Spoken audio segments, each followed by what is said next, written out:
I joined the life and health insurance industry in 2019, where I built a team of over 150 licensed agents. My passive income every year was over $500,000, and I was doing fantastically well until I started all over again in 2025. I started Velmora Financial Group all over again from scratch. We started from the scratch with no systems, no clients, all over again. We start everything I'm about to share with you today. These are practical steps I have taken in my 7 years of being in the industry. If you're a life insurance agent and you're struggling to consistently generate leads, book appointments, close clients, or grow your business, I've made this video for you. In this video, we're going to dissect how the overall business of a life insurance agent works, where you start from, the places where you might have issues, and where you need to improve on. So I'm not here to give you a 10 minutes motivational talk. I'm here to show you how to diagnose your business effectively and the strategies and systems to put in place to get consistent six-figure every year. First of all, let's kill the myth. Your license is not your business. Your license does not teach you how to do marketing. Your license does not teach you accounting in your business. Your license does not teach you how to be a CEO. It doesn't teach you how to leverage a CRM or how to leverage referrals. All of these things are on you as the business owner. So the moment you get licensed, see yourself as a CEO starting your business from scratch. And you have to wear the hat of a CEO. In my first year as a licensed insurance agent, I hit six-figure mark in my first year. I stopped my 9 to 5 within 4 months of being in the business. And these are principles that I applied. So the first thing you need to understand, if you're going to grow a life insurance agency, the first thing you need to understand are the various stages an agent will go through. And I'm going to show you on my whiteboard right now the various stages an agent should go through. As a licensed agent, you can legally operate your business. This is where you start off. Then you move to become a producer. This is where you consistently learn how to generate business. Then from here, you move to becoming a business owner. As a business owner, you understand systems properly that generates and manages your business. Then the next stage is you becoming an agency owner, where you develop people, you develop systems that produce beyond them. At this stage, this is where you want to aspire to be. But listen, every stage teaches you something new. As a licensed agent, you want to learn all the dynamics of becoming a licensed agent. You want to understand the overall business strategies that will take you from being a fully licensed agent to a producer. Then you move from becoming a producer to becoming a business owner. So you need to embrace every stage. Why? Because as an agency owner, you will deal with people who are business owners and producers and licensed agents within your team. And you need to understand their emotions. You need to understand what they are going through at every point in time in order for you to support and build systems that will guide and help them. But one thing you should never do is to get stuck at any stage. So if you're going to be a licensed agent, you have to aspire to be a producer. You have to aspire to own an agency. You have to aspire to get to the next level. You need to aspire to move from one stage to the other. But in order for you to get there, ensure that you're patient enough to know exactly how this business really works. Now that you know the various stages I'm going to show you a framework that has helped me to develop a system around my business. I understood this framework from the first year of joining this industry, and this helped me to streamline my business. And people keep asking me, Ajiri, how do you stay motivated? I said, I'm not an extraordinary person. All I've been doing is to have a system and a framework that I follow every week. That keeps me motivated. And this framework I'm about to show you is what I call laps. And I'll break it down for you. The L here stands for lead generation, right? The A stands for appointments. The P here stands for presentation. The S here stands for closing the sales. And the E here stands for expanding your distribution network. So the goal here is every insurance agent or every business, or every person that owns a business on this planet, they are doing all of these 5 things. They are either generating leads consistently, maybe they are using ads or whatever system they are using. They are turning those leads into appointments. Those appointments are turning into presentations. Those presentations are turning into sales. And from these sales, they want to expand their business.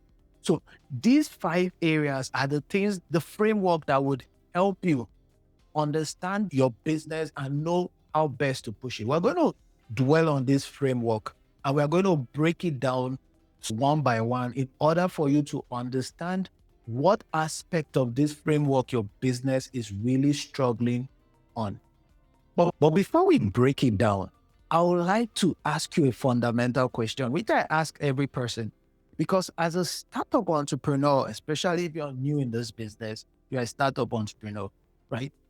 As a startup entrepreneur, one of the biggest challenges I noticed that a lot of startup entrepreneurs face is they don't know who they want to serve.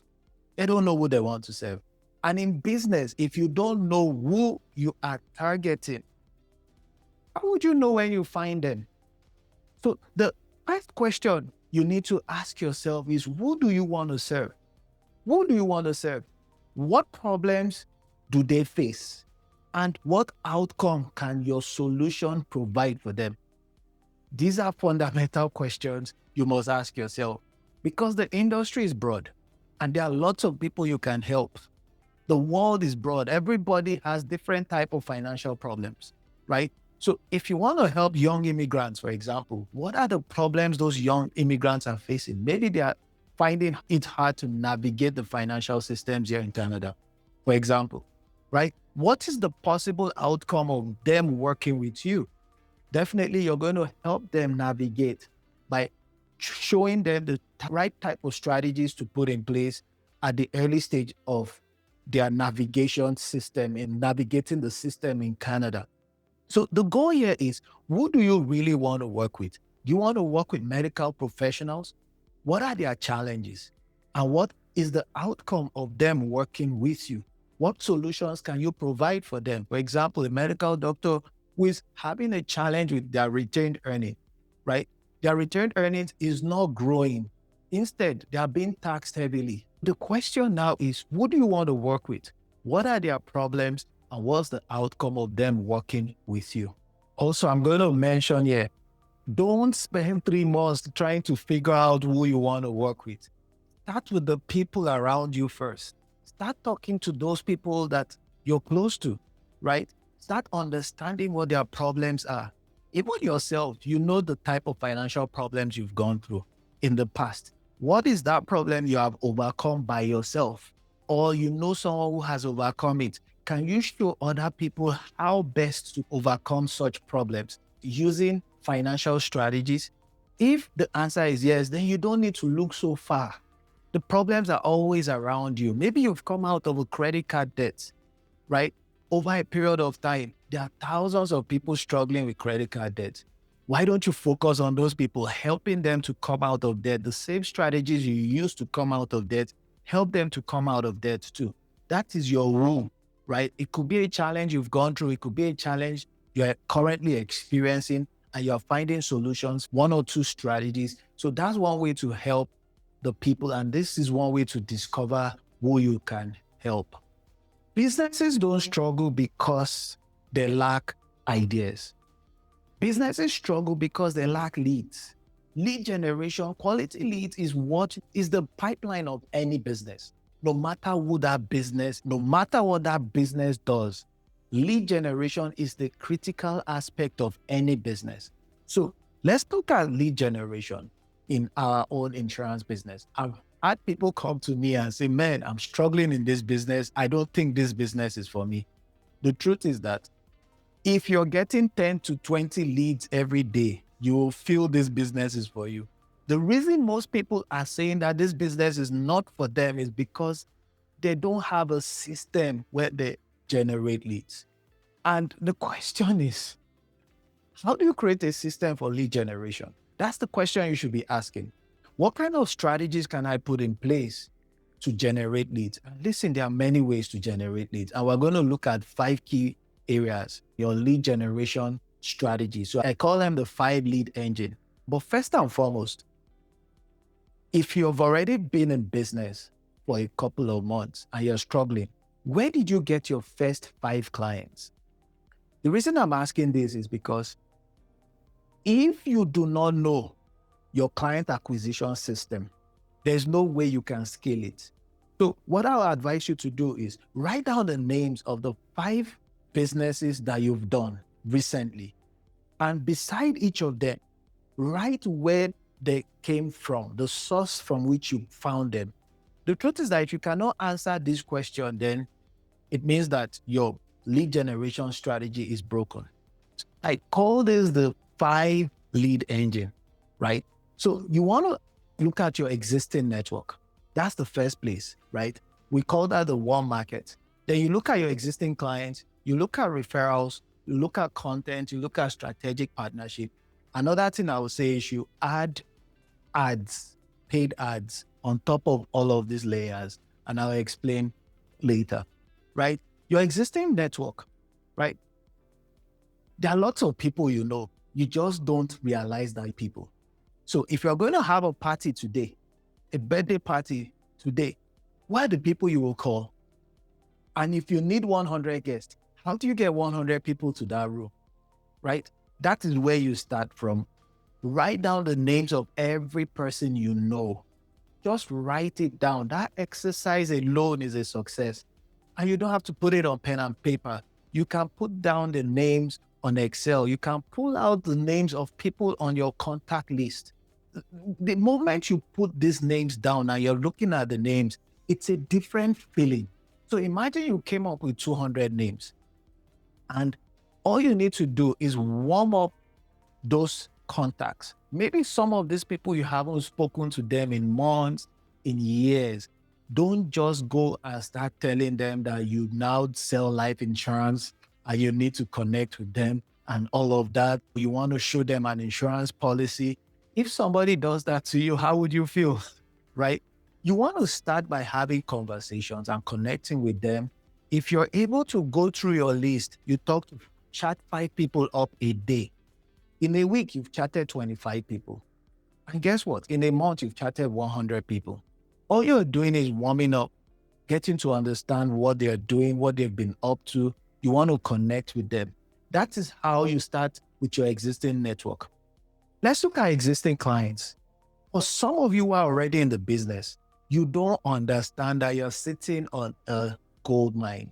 Your existing clients, they are the doorway to knowing more people, right? And most of them, their lifestyle has changed. Maybe when you talk to them or you set up a plan 3 years ago, they were not married. Now they are married, they have kids, right? Now they have a new house. Now maybe they change job, they have a new income. So when last did you check up on them? The problem here is that a lot of insurance agents, they are looking for new clients, but yet a lot are sitting on a huge gold mine. They don't even know. So your ability to connect with your existing clients really helps you. So you can reach out to your existing clients and say, oh, I'm quick 30 minutes review of your plan, which we set up 2-3 years ago. In Velmora, a company, we do this every year. It's mandatory that you must meet up with your clients every year. Why? Because we understand the importance of keeping in touch. Most clients that you have do not even understand the plan that you set up for them. But each time you have an annual review with them or you touch base with them, it helps them to have a better understanding and they build trust with you when you do that. And this can open the door to more people. Let's look at referrals. Most people, when they meet their people or their clients or people they know, they say, oh, please, can you connect me with, can you give me referrals? Don't say that. No, that's not the right way to say it. You can say you're looking to help more families, more people within their network. Who are the 1 or 2 people you can introduce me to? I love to use the word introduction instead of referrals. So would you be comfortable making an introduction within your network? That's one way of looking at it. Or you can even hand them a script and say, okay, oh, maybe Sarah, Sarah, meet Jerry, been helping us with our finances, right? I thought you two should connect. That's a simple way, right? Then I follow up with that person. Now let's go into content. This is a broad topic that will require a lot of teaching, right? When it comes to content creation, your content is your presentation while you sleep. People will engage your content while you are not there. This is why it's important for you to be innovative and create content, because content creation is the key. Is the key right now, is the new currency today, right? With content, you can reach 1,000 people, but if you're doing it manually, you might not be able to present to 10 people in a day. So what are the strategies around content creation? When it comes to content creation, this is not a content creation class, but I'm going to show you a few things. In content creation, you need to have what we call a hook, right?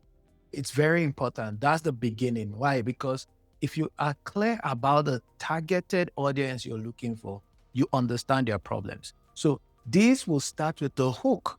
Then you talk about their problems, right? You talk about their problems because anybody that you could relate with, because they're passing through something, they listen, right? So you talk about their problem, then you teach them strategies to come out of those problems, or teach them strategies to navigate the problem, right? And you also give a solution to their problems. You want to provide a solution to their problems, and you want to give a call to action. These are the strategies for content creation. And guess what? Content creation doesn't have to be videos all the time. You could put a picture post. You could even reference another video that speaks to what you're trying to portray to people, right? So it doesn't always have to be you standing in front of a camera. So all that matters is you want to ensure that at least you're putting out something that relates to your audience. You're giving solutions every week. The next thing we'll look at is strategic partnership. This is very important, right? Ask the question, who already has my ideal clients? Look at around you. There are lots of accountants out there. There are lots of lawyers out there. There are lots of mortgage brokers, realtors, immigration consultants, depending on your niche. But who amongst these people already have your audience? Could be even content creators, influencers, right? People that do live podcasts and all of this. Most of them already have your audience. So you want to send out messages to these people. I do this regularly. I want to feature on people's podcasts. Why? Because I know that they have my audience. So you could say, I've been following up with your work, and I see that you work with business owners, and I'm a similar audience, right? And I offer financial protection strategies to people. Would you be open for maybe a 20-minute Zoom conversation? Let's have a quick conversation. And in this meeting, you want to ask, what are the financial issues most of their clients are facing? Because some of these people, they know this, right?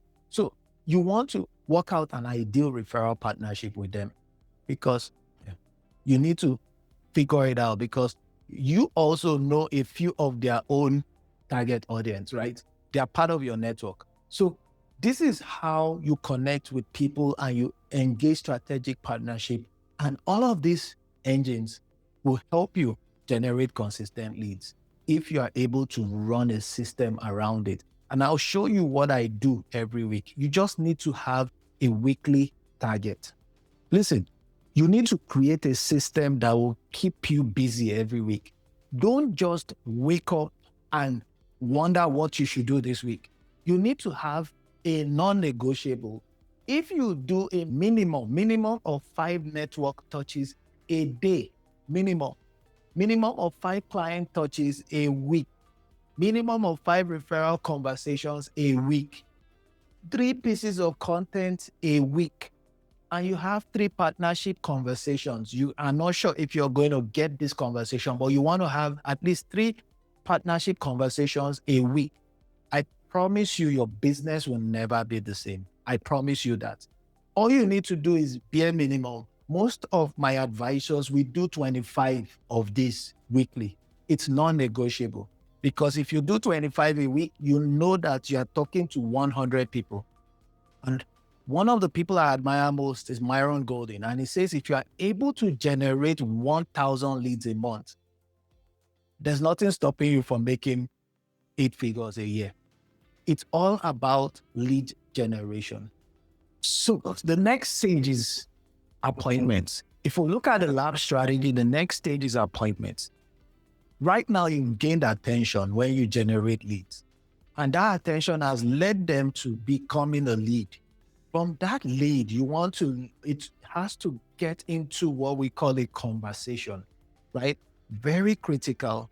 Then from the conversation, it leads to an appointment. From an appointment, it leads to a presentation. And from that presentation, you will likely get a client. This is a proper client acquisition process. The mistake a lot of people have is that a lot of advisors do is that when a person makes a call, they want to close that person on the go. Someone says, I'm interested in life insurance. And the agent starts explaining the difference between term insurance and whole life and universal life on the spot. Slow down. So what you need to say if someone reaches out to you is, before I recommend anything, I want to understand your situation. Let's set up a proper conversation. I'll ask a few questions, see what you have. I'll look up a strategy that works best for you. Does Tuesday or Wednesday work for you? Maybe those evenings work better for you. You want to give them two options, right? Let's say the client says, just send me a quote. I just want a quote, right? You can tell the client that or the prospect that I can help you with pricing, but I don't want to quote blind. Two people the same age can need completely different things. A few quick questions first, then I'll look at the real options that fits your situation. But let's look at another situation. Let's say you had a lead that didn't show up, right? So no show up. How do you follow up with that lead? For example, let's assume the lead is John. John, looks like we missed each other. Things happen, I understand. But if reviewing your protection plan is still a priority, I'm happy to reschedule. Does tomorrow or later this evening work for you?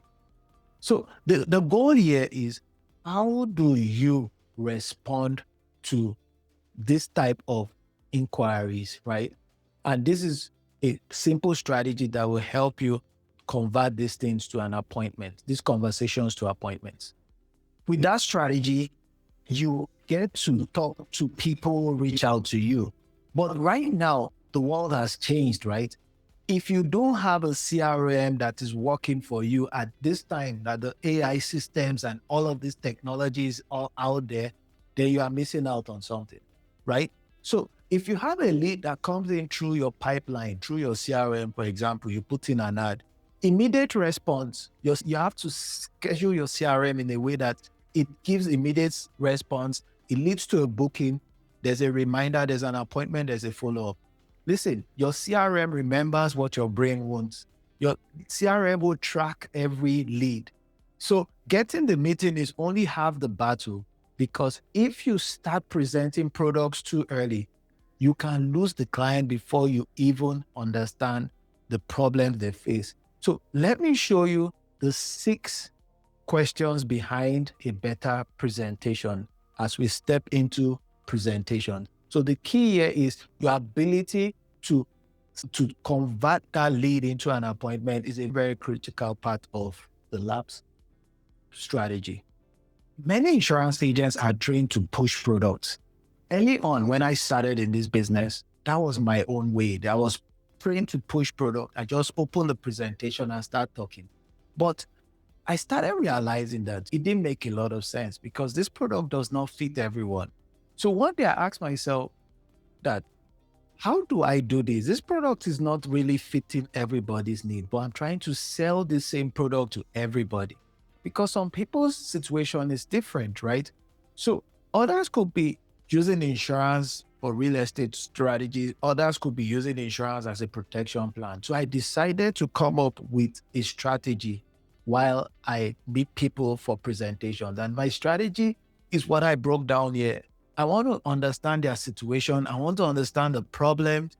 I want to make sure that they see the impact of this problem, the goals here, the gap, the solution. For example, you want to find out the situation, who depends on their income, or what coverage do they have currently, or what are their major obligations, right? Or if it's a business owner, how is the business structured? What happens operationally if you're no longer there for a couple of months? That's the situation. Then if we look at the problem, for example, what concerns you most financially right now? You want to understand that. Let them name it, right? And if we want to check the impact, if nothing changes, what worries you about that? Or for how long can the household maintain its lifestyle if income stops today? So you are not manufacturing fear. What you are doing is that you are bringing the reality to the surface, right? If we look at the goal here, what would you want in place right now? Or what should you have in place that would never make them worry if anything were to happen, right? What does the gap mean here? You want to summarize and get an agreement from your prospect. So what are the priorities A, B, C? Or you have X in place. There's a potential gap here, and we can use Y to cover the gap. Then you provide a solution only now, right? Or for example, let me walk you through a few options, right? And you want to look at different trade-offs, right? So the recommendation follows the client's needs and suitability, not the product you walked in to want to sell them, because your product might not be useful to them. So it's important for you to understand this whole aspect. If you're going to have a great presentation, it has to have all of these ingredients. Listen, good sales isn't pressure. It's not pressure. A lot of people feel that when they pressure people, they have done good sales. No, that's not good. That's not good sales. We're going to look at sales right now in this lab strategy.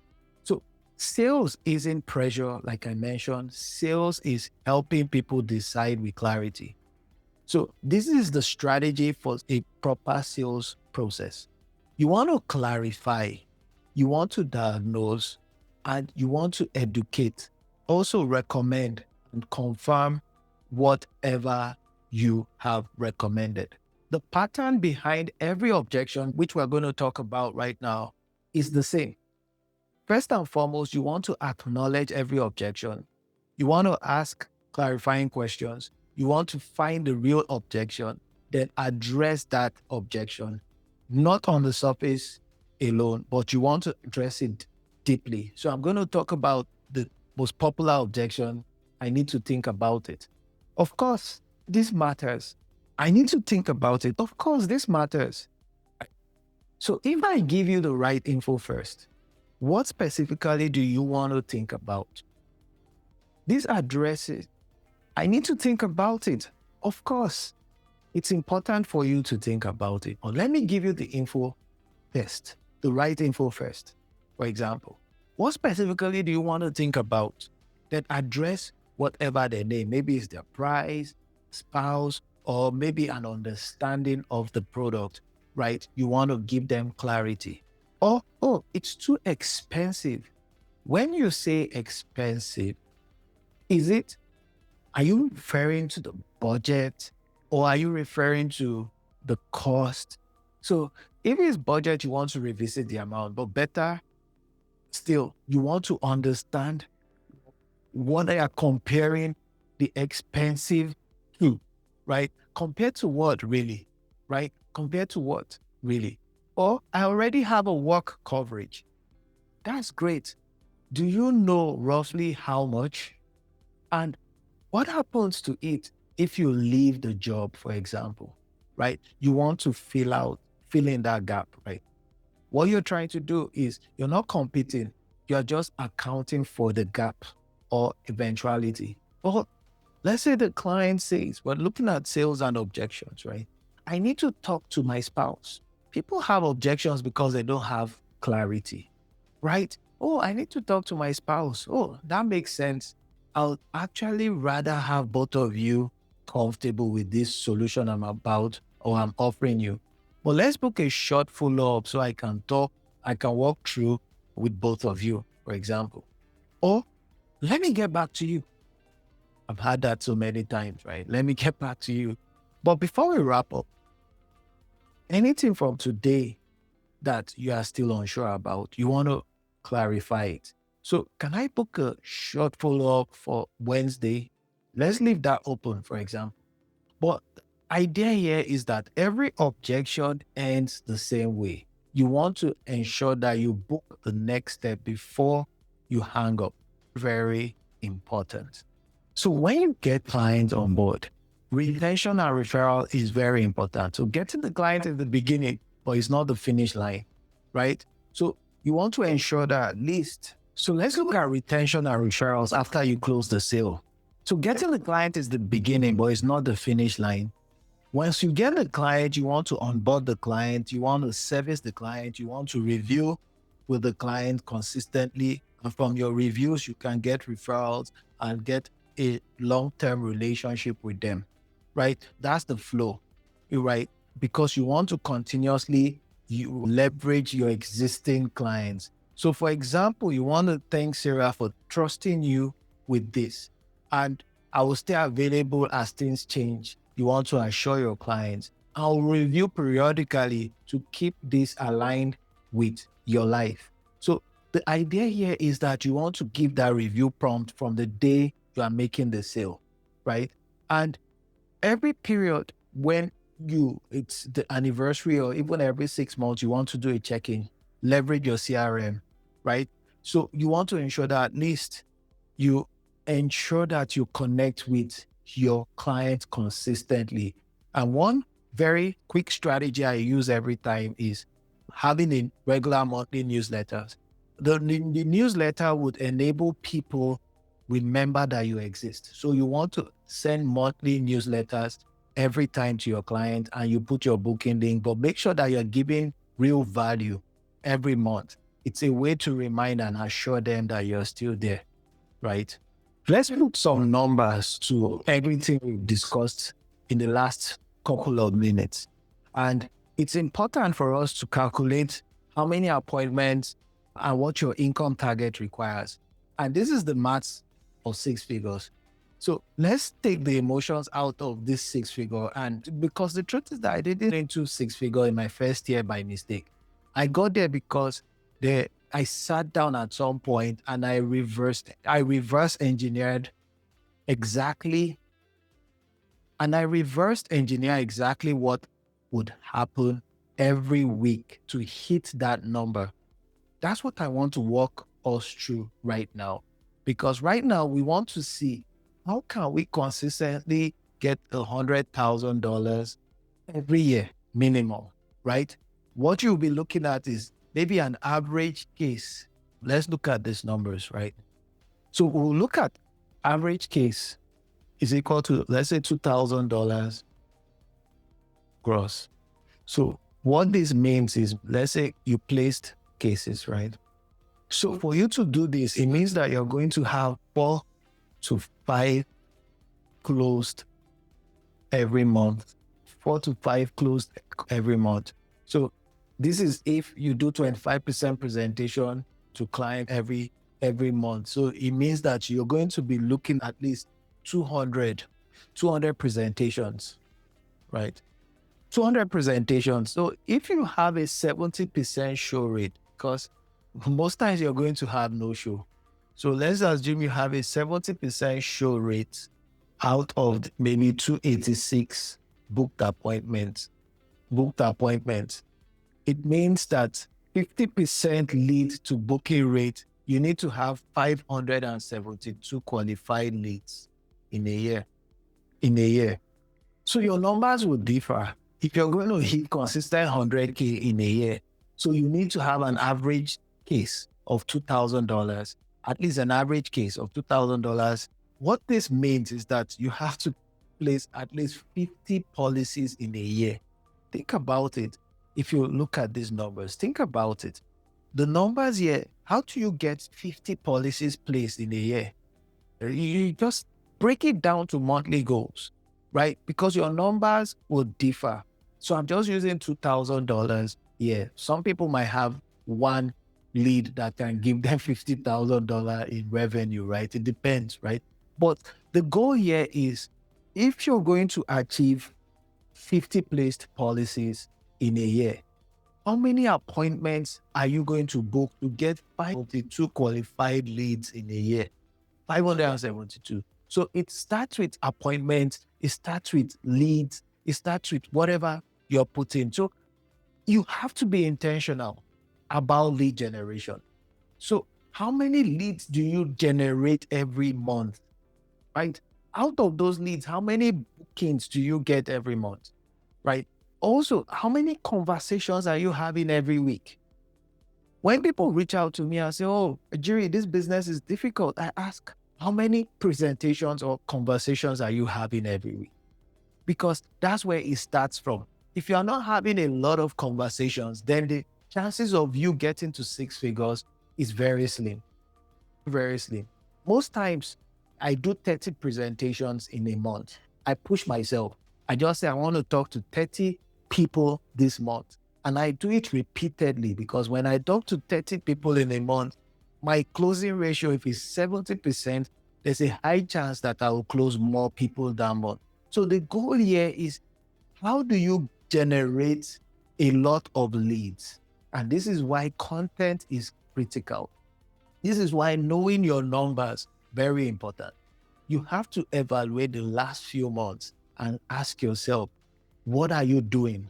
How many people have you spoken to the last few months? Evaluate it. Then come back and see where have you gotten most of your clients from, right? You want to check where are the appointments coming from? Or what do you need to improve on, right? In all of these phases, we've looked at LAPS. Now we're going to E, expanding your distribution network. So you want to evaluate your entire system. So if, for example, you have 100 leads and you have only 5 bookings, this is not a lead problem. It's an appointment conversion problem. So 20 presentations, no sales, it means that you need to work on your conversation problem because that's a conversation problem. So you want to fix your discovery and recommendation process. So at every point, you want to ensure that whatever you're looking at, you want to find the gap in the process because you do 20 presentation, no sales, then that's definitely a discovery and a recommendation problem. So now let's go to E, expanding your distribution network. Eventually, you build beyond your personal production. And when we talk about recruiting, a lot of people recruit into chaos. This is why it's important for you to create systems in place. So that's why when I started my own agency, I had seen a lot of advisors chasing the next title, the next recognition, the next level. And guess what? When people do this, they hurt the clients. They hurt the clients along the way because they push whatever will move them to the next level. They push products, even if it doesn't favor the client, as long as they're getting the commission that will get them to the next level. This is why when we built Velmora, we built it in a way that it focuses on clients first, right? Then we focus more on agent development, right? Because when you are confident enough, you can offer the right solutions to people. So our process here is for you to learn how to produce first. Then you systemize the process you used in producing. Then you document that process and you begin to train people and develop people and you scale. Can you generate clients, convert them, service them, document the process? The stronger and the more documented process that you have, it becomes easier for you to teach and duplicate. That is it, right? That's the process that we use to develop our agents. So how do you approach a potential advisor? For example, you meet Michael. You want to talk to Michael that I've always respected the ethics that you put into your work. I think that this could translate well into financial services. I'm developing professionals who want to build something serious in this industry. This is not a job offer. This is not easy money. But if you've been curious about entrepreneurship in the financial industry, we're happy to walk you through the process, through what we are building and through what our practice looks like.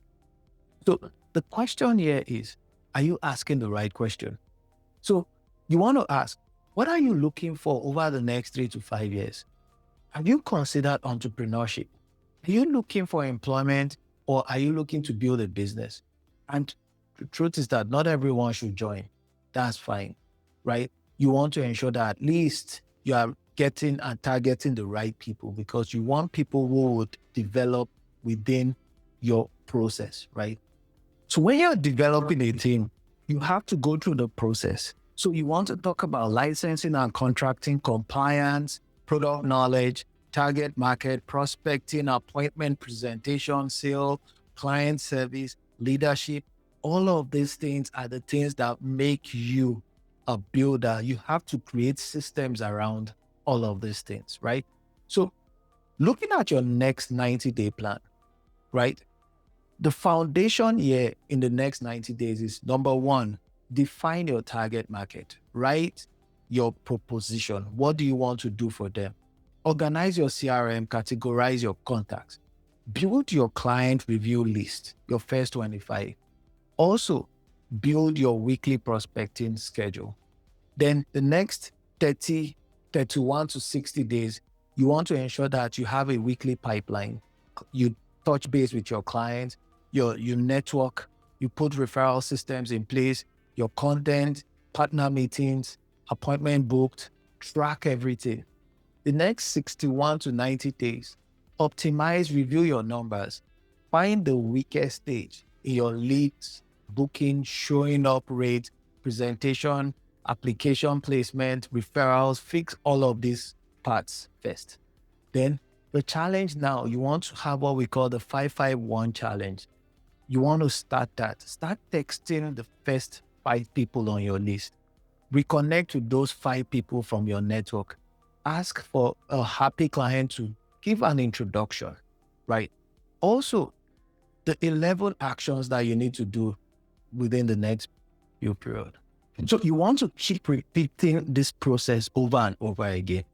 So we talked about lead generation, right?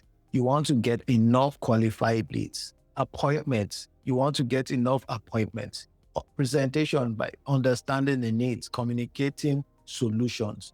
Also, you want to deal with the sales, helping qualified clients decide.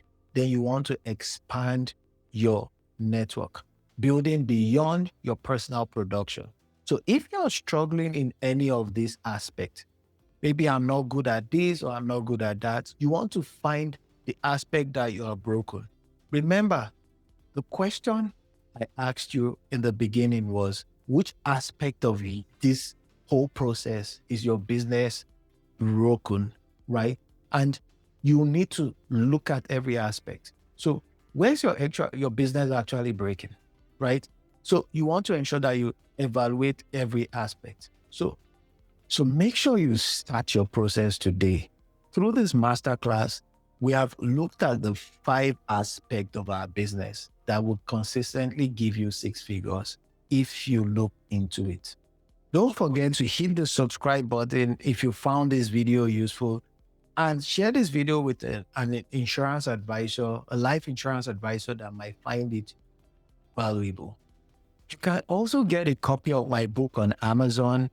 If you click on Ajiri Alibo on Amazon, you'll find this book, Fast Track to a 6-Figure Life Insurance Agency.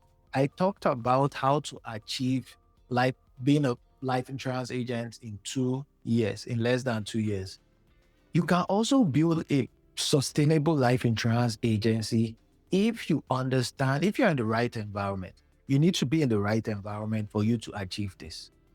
If you got your license today, here's the question that actually matters. What do you do in the next 24 hours? And that starts moving you from being a licensed agent to an agency owner. Let's have a look. Most agents never ask this question. They get licensed, they start selling, and they hope that the momentum will continue. Eventually, they hope it turns into something bigger. But guess what? It doesn't work that way. The agents who actually build agencies, they do specific things at specific stages of the ladder. One of my mentors said something that a business works on you before it works for you. So those agents that get to the top agents, they do specific things at specific stages of the ladder. So you don't get to the top overnight. You have to go through the process of getting to the top. And if you skip any stages, there's a possibility that you will encounter challenges as you grow in this business. So remember, looking at the stages here, you start first as a licensed agent, right? That's the beginning, as a licensed agent. And you move to become a producer. And you move to become business owner.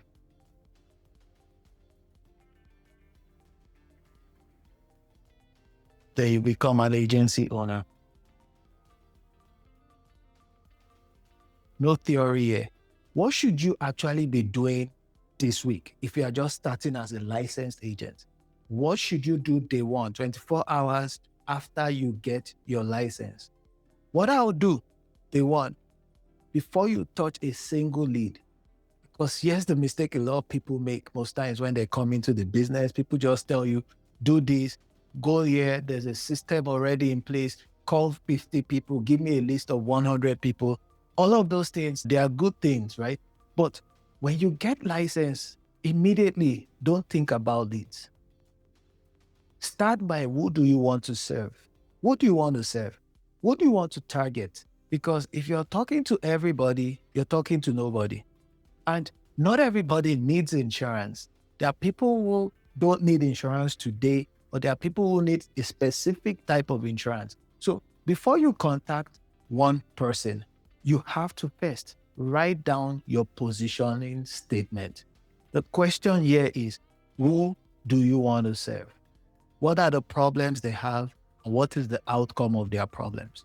Example, if you're going to help young families to build financial protection so that they can have stability at that stage, then that is a good target.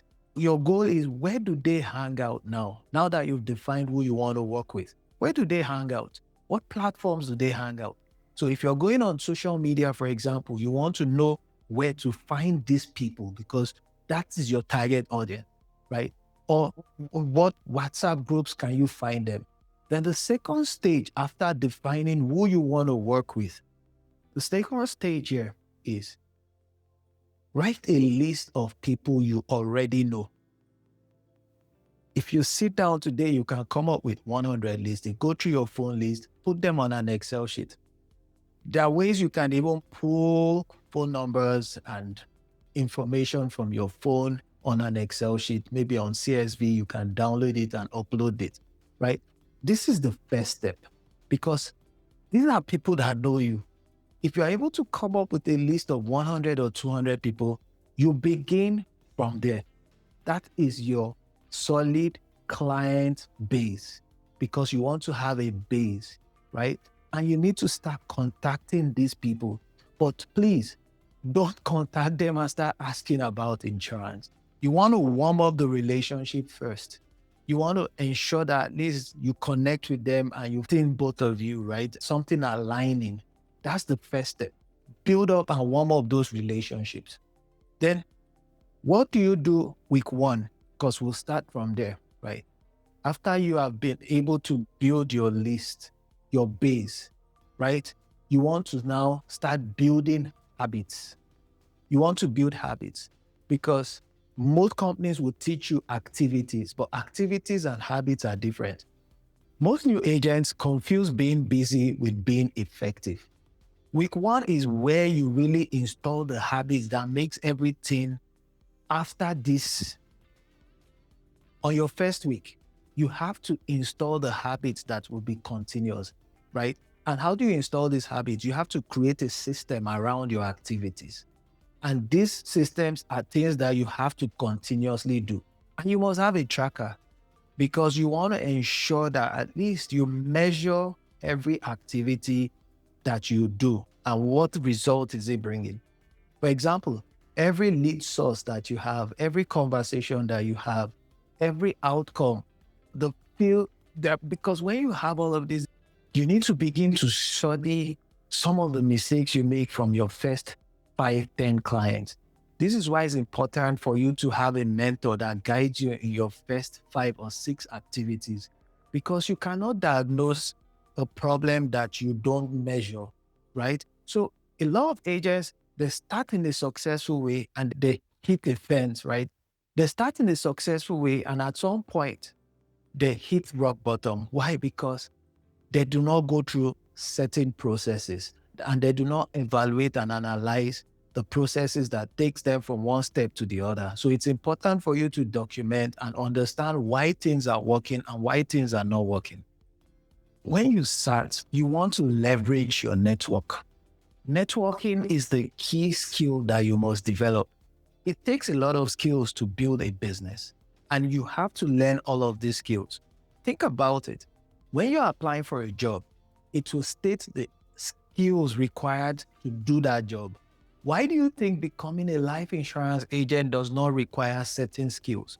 What you need to look out for first is what are the skills required for me to do this effectively? That's the first question you want to ask yourself also, or the next question you want to ask yourself.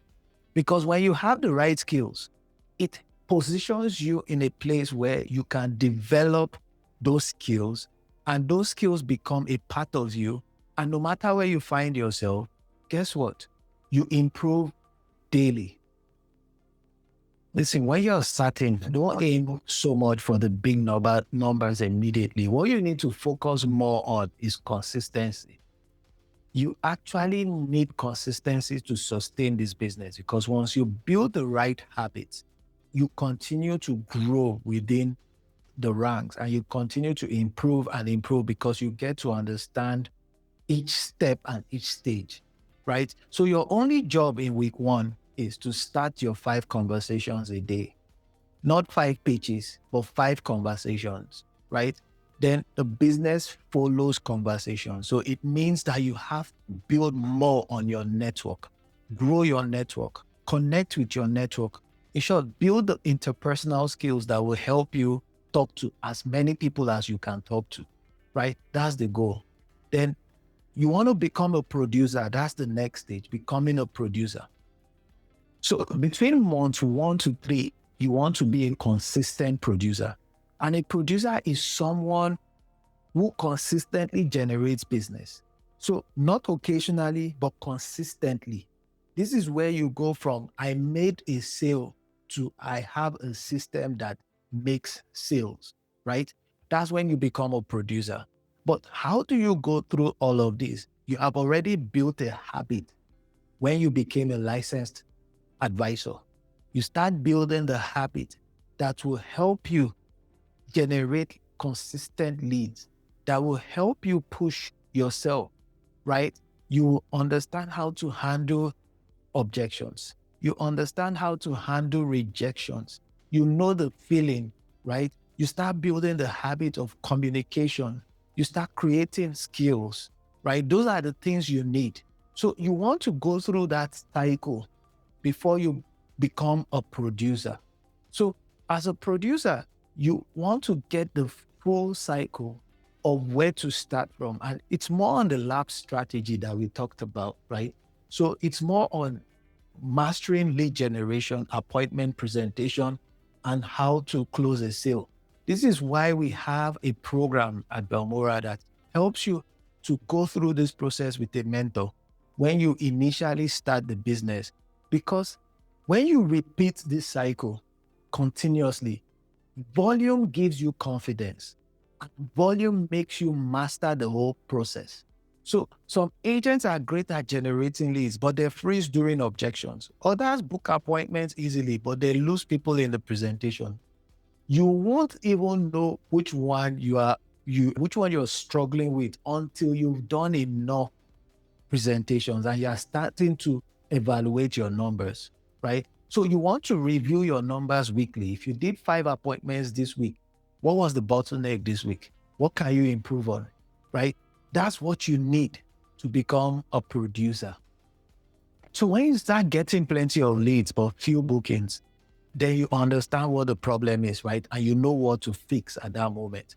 So most agents, they add more activities when they are supposed to actually evaluate what is broken, right? So it's important that as you start off in this business, evaluating, pay attention a lot to your processes, what you're doing, what is not working and what is working. So start your client review habit without waiting until you have a lot of clients. Even from your first 5, 10 clients, you want to start that review. Why? Because you're building the habit of checking in on your clients. When you start the habit, it positions you into success. That's the key here. And this is how you become a successful producer, because you will get a lot of introductions from your existing clients. And if you serve them properly, they will definitely refer you to others. So month 3 to 12, you want to become a business owner. This is the shift that actually separates a career from a job. So you stop relying on your personal hustle and you start building systems that work, whether you're there or not even there. Every week, you're getting leads. So you want to document these systems. Don't just run them in your head. Make sure you write them down and be conscious of them, right? So your follow-up system, what do you use to qualify your prospects? Your content reading, you need to have a content reading. Your referral ask, which is built into every closed case, right? If you have existing memory with, this is where you have a CRM that is really operating for you. You create that CRM in a way that it is more specific to your needs. So you want to create the habits that will enable you not burn out. Because when you have a system and you have the habit, you do not burn out, right? So ask yourself the question that what actually matters is, ask yourself the question that actually matters. Is what I'm selling meeting the real need, or is it just what I was trained to push at this stage, right? Your book of clients becomes an asset, not just a pile of past sales. You want to ensure that you start building your asset class from your book of clients, right? Your book of clients. So actively manage it, review it, service it. A book you never revisit is a wasted asset sitting right in front of you. So as an agency owner or as a business owner, you want to start doing this. You want to start ensuring that all of your processes are in place. So year 1 and 2, you want to start thinking agency owner. That's the stage. This is the stage most agents jump to too early. They want the title before they've even done the work. And that makes the title mean nothing, right? I've seen this happen so many times. Everybody wants to hit the next level immediately from the first year. They want to prove that they are the top. By the time they get there now, they can't sustain it because they did not learn some of the processes that got them there. It was overnight success. So the idea here is that, can you generate clients consistently? Can you convert them consistently? Can you service them well? If you can't document exactly how you do these 3 things, you are not ready to teach someone else to do them. So you'll just be recruiting people in your own confusion, because a lot of people will just join your agency and they won't know where to move to. They won't know what to do, right? So when do you start approaching people? When do you start approaching people? Do it the way you would have wanted people to approach you, right? That's the key. So the goal here is not just about making money. It's about helping people develop their capacity to do more, right? So as an agency owner, you need to have your onboarding pathway. What is the process from being licensed What are your compliance process, your product knowledge, your target market, your prospecting process, your appointment process, your presentation process, your sales process, your client service process, your leadership system process, right? You don't want to hand someone a contract and say, go and sell. Give them the same roadmap that everybody is giving. Just sell this type of product and come back here. That's not the strategy. So listen, it is normal for you to want to get to the top, but you want to pass through the processes. You want to develop the skills necessary for you to keep the processes. You want to ensure that the business works on you before it starts working for you. And the fastest part to sustaining this business is not rushing to get to the top. It's going through the process and developing yourself and becoming the person that can sustain success. When you face your clients, you want to ensure that you give them the right product. You didn't force them to get a product that is not suitable for them. You want to understand what their current situation is, what their needs are, and you want to build on that so that you beat your chest tomorrow. And when you sit down with them, you can say, okay, I gave you this type of product and I can stand by the product I gave you. That's the key here. So if you're just getting licensed, don't think about just becoming an agency owner overnight. It's important. I'm not saying you shouldn't get there, but what I'm saying is that you want to go through the process. And while you're going through the process, enjoy the process. Enjoy the process. Build your agency in a way that you can duplicate the process that got you to the top. And everything will become easier as time goes on. Consistency and sustainability is the key that keeps you there. I've seen a lot of people hit 6 figures the first year, and 3-4 years, they cannot hit the same 6 figures. They didn't pass through the process. And this is why it's important for you to pass through the process. If you found this video useful, share this with a new life insurance agent, and don't forget to hit the subscribe button and follow for more videos.